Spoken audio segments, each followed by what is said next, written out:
Codecartographer, version 0.16.0.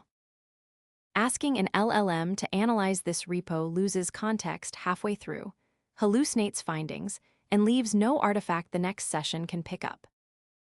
Codecartographer turns an unfamiliar codebase into a validated reimplementation spec.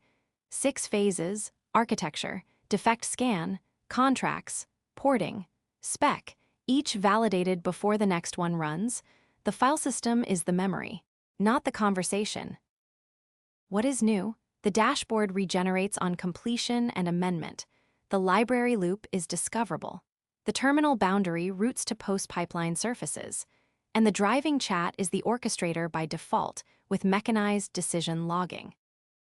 3 ways to install: Pi extension, Pi install npm codecartographer-pi, MCP server, npm install globally, or drop the codecarto folder into any repo. Map existing software, plan what comes next, MIT licensed.